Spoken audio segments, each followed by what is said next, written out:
Meet Nathan. He is the chief executive officer of a large multinational corporation. He manufactures a wide variety of chemicals for both residential and commercial applications. Nathan's company engages in business activities on 5 continents in over 25 countries. The company employs over 50,000 people with a budget that rivals the GDP of some third world countries. Needless to say, running a company of this size requires a high degree of organization and management. This is where hierarchy comes in. Hierarchy is a way to structure an organization using different levels of authority and a vertical link or chain of command between superior and subordinate levels of the organization. Higher levels control lower levels of the hierarchy. You can think of an organizational hierarchy as a pyramid.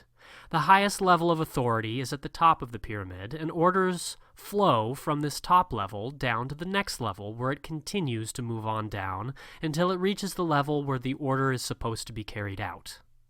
Information and directions flow vertically in a hierarchical structure. Information flows up through each level until it reaches the top. After all the information has been received and assessed, a decision will be made at the top and will flow down through the levels of the hierarchy until it reaches the level where the decision will be implemented. Also, note that the top level of the hierarchy often coordinates all the activities and communication of the various parts of the organization. Let's look at an example.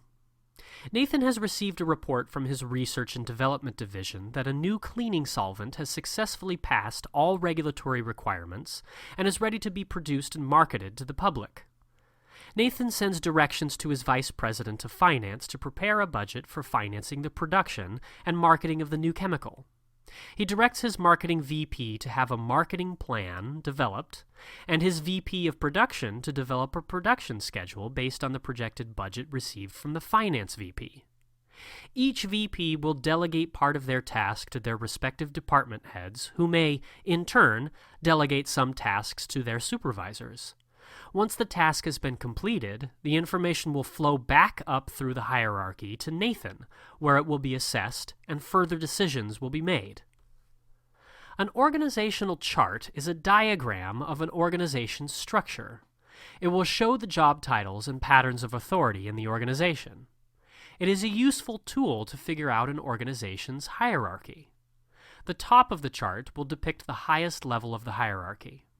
A line will typically be used to show the superior-subordinate relationship between each level.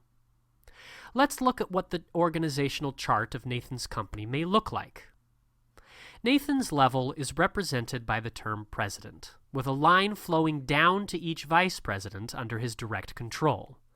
Each vice president will have lines flowing down to each department head that each vice president controls. Lines from the department heads will flow down to the supervisors they manage. Supervisors will have a line flowing down to the team of employees each manages. You will be able to trace a path of authority from the bottom of the chart all the way up to Nathan, and will be able to tell who answers to whom. Let's review what we've learned. A hierarchy is a way to structure an organization. It consists of different levels of authority, where higher levels control and manage lower levels.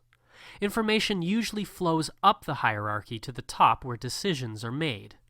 Once a decision is made, orders flow down through the levels until the orders reach the level where the decision will be implemented. An organizational chart is a diagram of an organization's structure that will help you determine its hierarchy.